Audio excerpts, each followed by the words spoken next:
tears in rain. Everyone, we're the Movie Busters, and today we're bringing you a special video. A very special, close to my heart. Yeah, we decided to do a double feature yesterday, seeing both Blade Runners. Watch them one after the other. Yeah, back to back. And you want to start? Well, what can we say about this masterpiece? First, I'm gonna start with the Blade Runner 1984, the 1982 version. 1982. Sorry, 1984 is something else. Yeah. 1982, Ridley Scott, masterpiece. What can we say? It's based on the short story about Do Androids Dream of Electric Sheep by Philip K. Dick. yeah, short story. It's this is the book, but this movie it's very unique on the sci-fi movies because it lets you think about it after you finish watch it over and over again. I watched it, I don't know, dozens of times at least. From the from my past as a teenager on the VHS cassette to DVD to Blu-ray or HD DVD, whatever. I watched it every version there is. Of course, they came out in a lot of versions from the director itself. And, this is one of the most versions and alternate cuts that a movie has, I think. I'm just gonna tell you some of the cuts that we have here on Blu-ray. Yeah, we are going to explain what we have here on the table. Of course, there is the final cut, the last version, and the definitive version, as you might say. But through the years, there was the theatrical cut in '82. There was an international theatrical cut, which was a bit different in '82 as well. And there was a director's cut in '91, and I think there was another version in between them. It's not over here in this Blu-ray version. I think there were a couple of more versions and alternate cuts to this movie. I think it's one of the most ever version movie ever get out to the screen or the home theater that came out to the market. But it's not. This is not the thing that we want to make a lot of point. So, what do you think about the movie? It's more interesting than what I thought about the movie because I tried to make you watch it when you were younger. So the wait a second. I tried to make you watch it when you were younger. I never succeed. You always fall asleep. I don't blame you. It's not for kids. It's especially kids today. They have no patience for anything. They want immediately reaction. This is a very slow movie.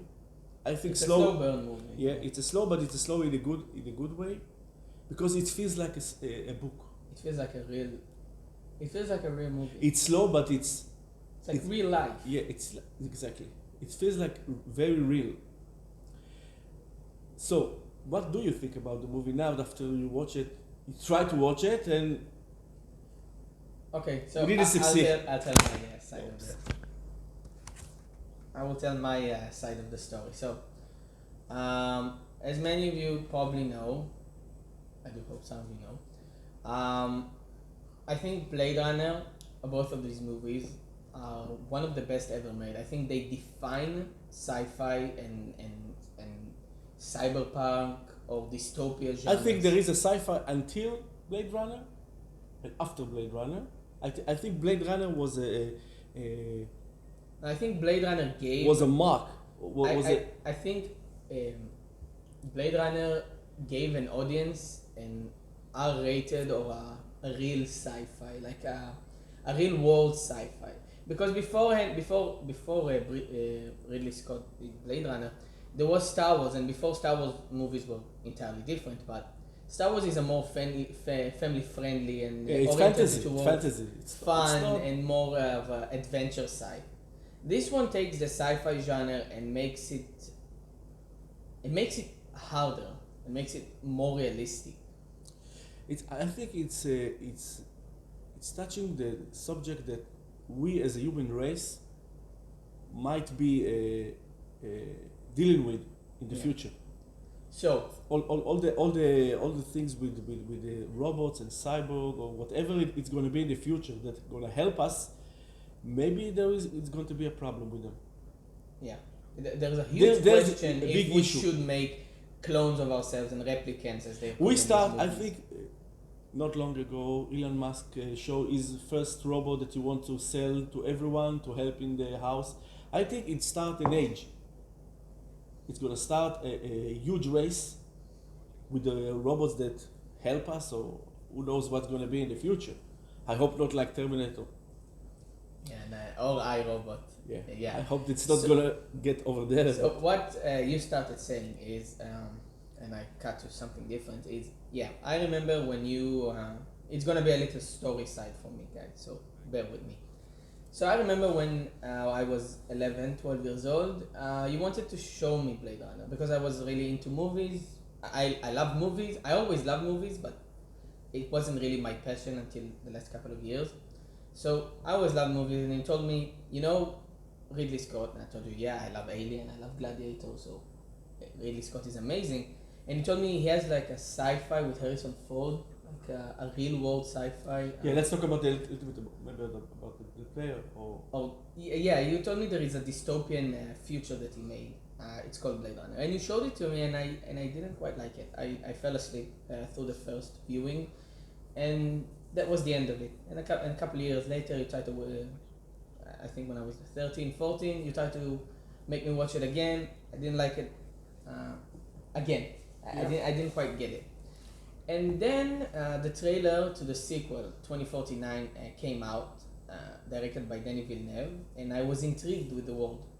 And I told you about, and I showed you the trailer, and you told me, that it's a sequel. I told you, yeah, I know it's a sequel, but I didn't really like the first one. And you told me, well, you should watch it again.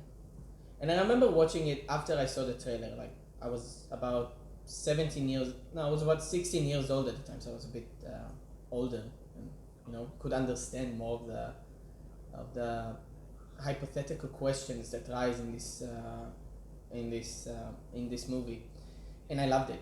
Like, it took me 3 viewings to really appreciate and understand the world that Ridley Scott crafted in this movie, and I fell in love with this world.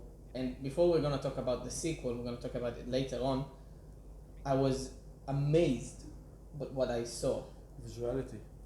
The visuals, even when you think about even the sponsorships in this movie, when you all the commercial company exactly. The commercials in this movie Yeah. work brilliantly. They don't take away from the movie; they even add to it. Yeah, I think. because they want to show us like the real world would be. It's exactly like today, but more surrealistic and more dirty, a bit dark. crazier. Yeah, dark. I like the dark view of the future, not all the beautiful, clean. And, Yeah, this is something you always tell me about Star Wars. You love what you love about Star Wars is when they go to underworld planets. Because I think most of the places in the future will be not shiny and No, there will be some places like Of the course. Tyrell Corporation when you think Yeah. about the huge building. It's of beautiful. course the rich and like always like now like in the present day, but I like the dark, the dirty, the neglected area The dystopian. yeah feel. that you watch it. There is a lot of it's all. First of all, there is the weather, always raining. Yeah, always dark and raining. I And don't think raining. there's like a daylight shot in this movie. When I think about Most of it in the dark. yeah. I think it's because the pollution that hide the sun, because there is no tree. Think about it. There's no tree. There's no They don't say in animal. both of these in these movies why there isn't much sun in Yeah, but them. you can understand But it. yeah, I think it's probably There is no sun because we have a lot of pollution.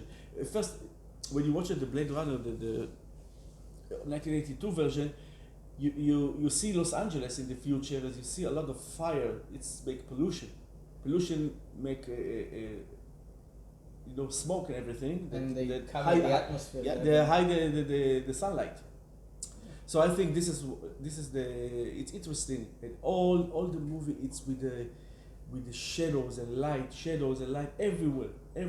Every shot is super. And everything is so wet. It's so cold. The You feel shots are cold. artistic. Yeah, Every shot, like every shot, and the thought. I don't know behind it is so where artistic. they make And where this they film. shot it, because It's even if it's beautiful only places. It's studio, horrible and beautiful. If it's only studio and they built a lot of the places, wow! I don't believe. I The think production design in this movie. I think the old is house. amazing. I think the old house. It's real. Everything in the surround area. Maybe it's adding. אבל. What can we do? It's not. So The reason why we're not talking as much on the story side of it, because I think you should give it a try and watch it to yourself, because we don't want to spoil anything, and we don't want to recap what we saw. We want to tell you what makes it amazing, what I think makes us fall in love with it. Blade Runner, 1982. It's a landmark on the movie, the sci-fi movie itself. Yeah. And now we're gonna talk about a bit spoilers on the Blade Runner side. No. I think first of all, I want to talk about Talk about the actors yeah, itself. it Let's talk about the actors a bit. Not. Okay. Of course, you have You Harrison have Ford. Harrison Ford who leads the movie, and it's such a different role than what we used to. We used to see Harrison Ford in, and such a different role at that time. 'Cause when you about it, I don't think he smiled for a minute. no, there is smiles of here and there when he talks to Rachel, and it's not like a huge smile. It's No, like but think about it. Harrison Ford is a smiley guy. yeah, that's what I was about to say. When you think about it, he did in the 80s, at the start of the Yeah. 80s, he was Indiana Han Jones, Solo. Star Wars. He was Han Solo. We're so used to Harrison Ford being the Yeah. charmer guy and the super fun character. You also have a romantic, when you fly to an island with, I don't know, you remember this movie?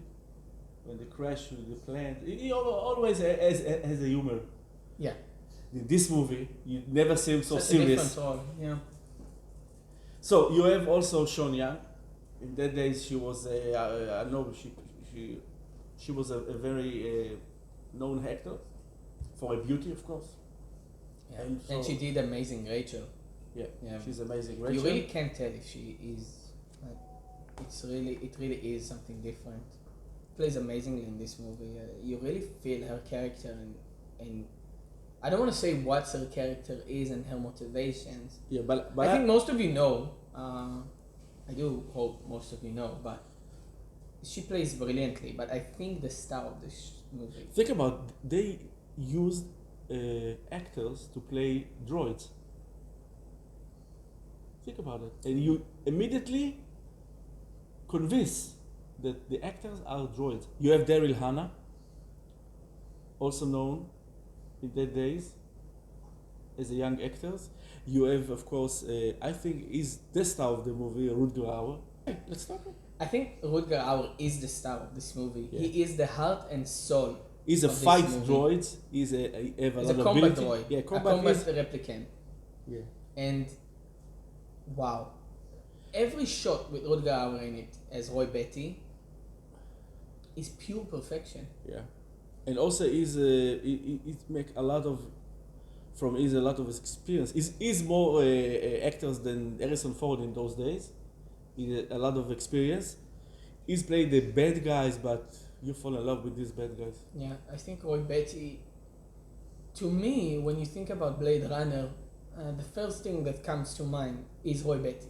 Yeah, And as I've said, I don't want to get into too much spoilers. Yeah. But you can't really talk about how amazing without talking about the climax. And there's gonna be a spoiler part here. The Tears in Rain moment, the entire climax of this Yeah. movie, is a masterpiece of filmmaking. completely. The last 30 minutes are so suspenseful. All the entrance of Roy Betty to Sebastian house, this rotten buildings, and in a chase after Harrison Deckard. Ford, Deckard itself. Deckard is a hunter, but he been hunted itself. Yeah, Because- you change the dynamic of He's a Blade Runner. he and a hunt replicant. replicants, but he The replicants hunted- hunt him in Yeah. this situation, and it's done so masterfully. It's really You must watch it's it. scary and it's so suspenseful, as I've said. And if we have Few this, things that we have I collect. we have a in the special years. edition, as you can see. We have a lot of editions, and we also have posters, but they're not here, unfortunately. So you collected this. Yeah, version, and I collected through the years. I was very fan of this movie, and one of the people that I used to rent a movie gave me this as a present for me. So this version is very rare and very unique. I can show you a piece of the movie itself in 1982. You can watch it here. The film, you can see the film and you see the Blade Runner. It's very unique, it's very close to my heart. And here there is official number that say that this cut is from the movie itself. So it's very, very unique. Of course, we have here also something that's very special. This is the script for the movie itself. All the actors, all the players. So it's also it comes with this version. This is version on the original. It comes with VHS. So yeah, we have a DVD in here, but it's on VHS. Yeah, and also we have here, as you can see, a lot of artwork. And the reason why I've cut to this, before I talked about the huge last scene in the movie for me, as you probably know or seen on the internet, the scene that I talked about is the Tears in Rain's moment with Roy Batty in it. Yeah, this we have to say this moment the Rutger Hauer improvised It's such an invent by memorable himself. moment. I think it's one of my top And three when he grabbed moments in the history of doves cinema. in his hand. Yeah, so the story is, I'm gonna read you the script, the first script that it was. I've seen things you little people wouldn't believe. Attack ships on the fire of the shoulder of Orion, bright as magnesium. I rode on the back decks of a blinker and watched sea beams glitter in the dark near the Tannhauser Gate. All those moments, they'll be gone. So it is strong, Yeah, but it's not as powerful as Rutger Hauer's scene, because he cut some of it, like I rode on the back decks of a blinker and watched. He cut that and he said, I watched sea beams glitter in the dark near the Tannhauser Gate. And then he said, all those moments will be lost in time, like tears in rain. Yeah, but you have to know the situation. Rutger Hauer, Roy Batty, literally saved his life of Decker. He grabbed him in the last moment from falling from the death, put him up on the roof of the building. Yeah, so And this was the last moment that Roy Batty lives because they have expired. it's his last day on Earth. They lived And- only 4 years on the. And something that he said throughout the movie about the replicants is they are more human than human. Yeah. And you can really feel it with Roy Batty in this movie and at the last seconds. And the whole, when When he dies, when his soul leaves his body, he doesn't have a soul. 'Cause released- the he replicant, released the the dog dog. releases as well. It's something Rutger Hauer told Ridley Scott, and I think it's such a huge moment, and it helps the character and the story of it. It's helped us as the viewers to understand this huge moment. So if I have to rate the first Blade Runner, I think it's a masterpiece in filmmaking. Completely masterpiece. I know we're saying a lot of masterpieces lately because we tend. When we watch, we will see Don't one. worry, guys. You will know it. You'll know the next episode here on this channel. Won't be on a masterpiece. But this movie, the second one. Now we're gonna talk about 2049, Blade Runner 2049. As I've said before, I told you about the sequel coming out, and I didn't really like the first one. And you told me to watch the first one, and I really liked it. And then we went to the cinema to see the second one. Now, bear with me. The second one came out exactly on the day of my birthday, and we watched it in cinema, me and you, and I fell in love. I was such in awe with the filmmaking behind this movie. First, I think Dennis Villeneuve save the atmosphere, save the feeling, save all the vibe of the old movie. I'm gonna say something that you will Wait, agree wait, with wait a me. second, wait a second. Before, it connects to what you say. Wow. He captures the magic that Ridley Scott brought to the Blade Runner. Completely. He take it, he doesn't harm it, he doesn't want to change it, he doesn't want to make his, okay, this is my movie and I want to show you what I can do. No. I think he's give honor to the 1982 version, and I think they are connected. Yeah, they're definitely connected. It's a sequel to. Think about it's it, a it's sequel. 40 years, 35 years between them. 35 years between the movies, and it looks like they've been made one after the other, almost. Yeah, except for the vision the and the sound and visuals everything, and- because yeah.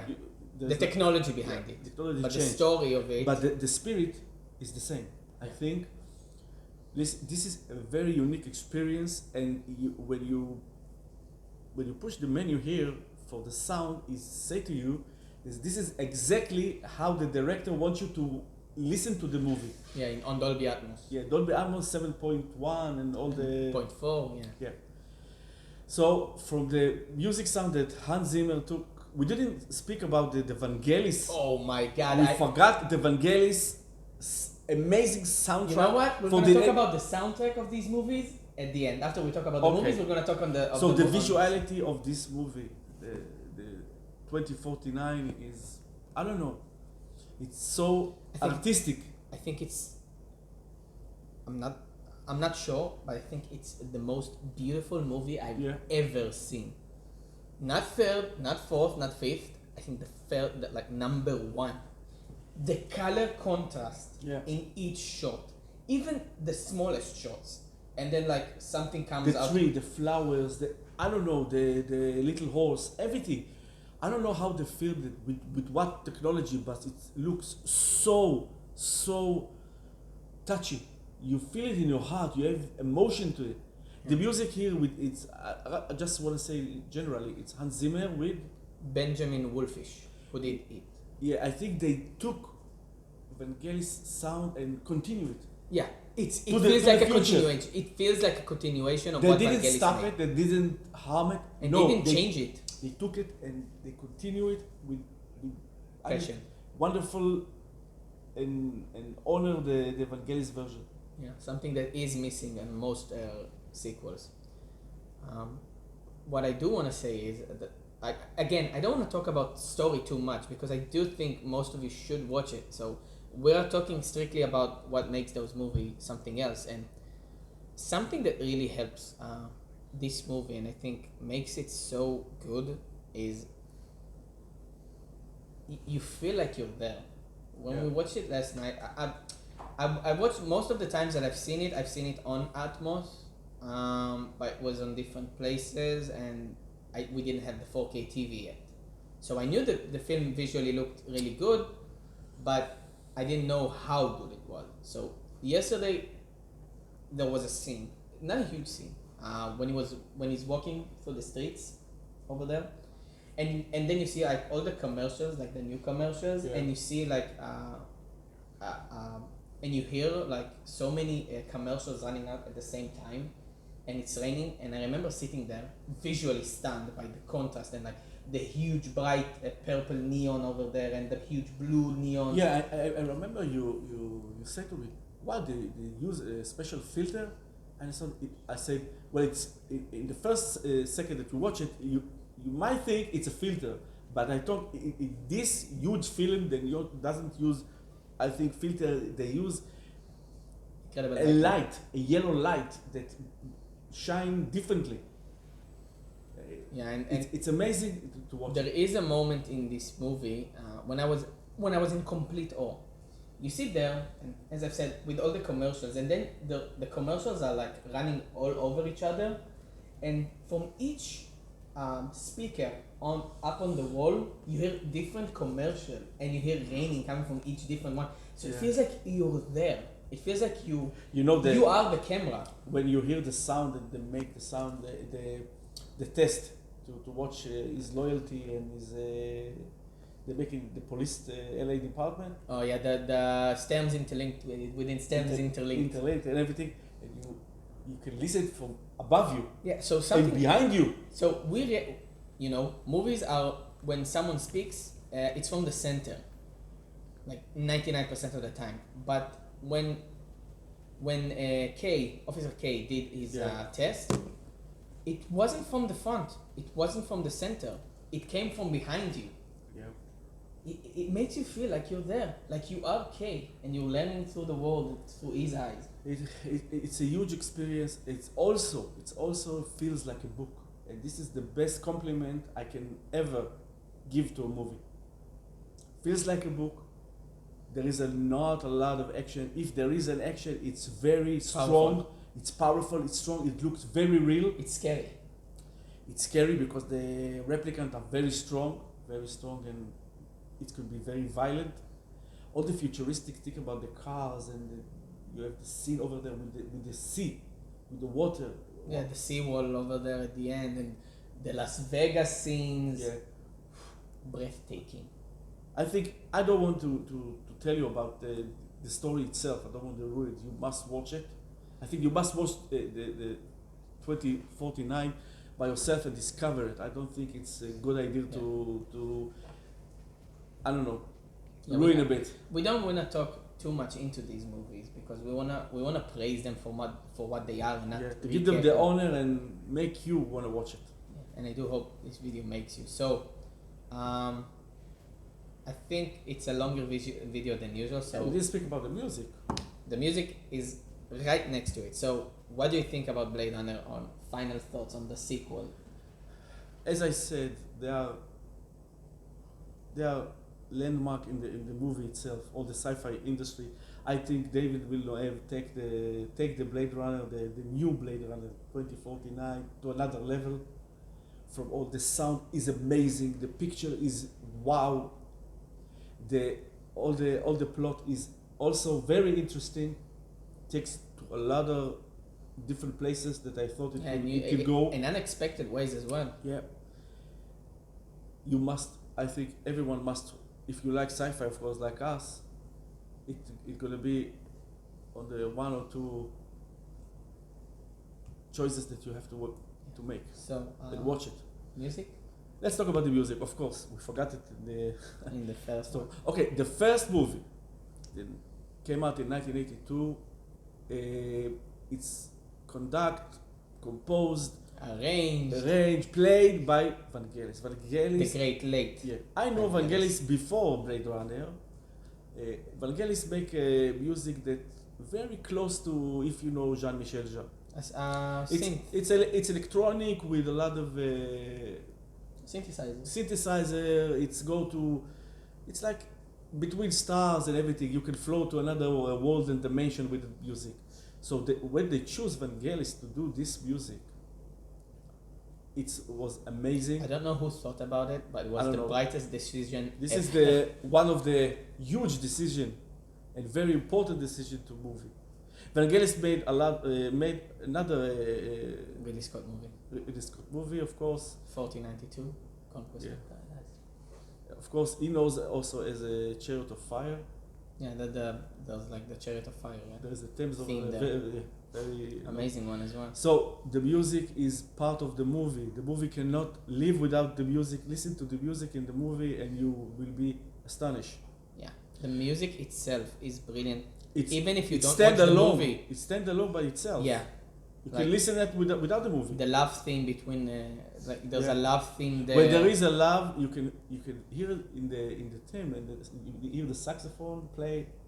It's such a beautiful album.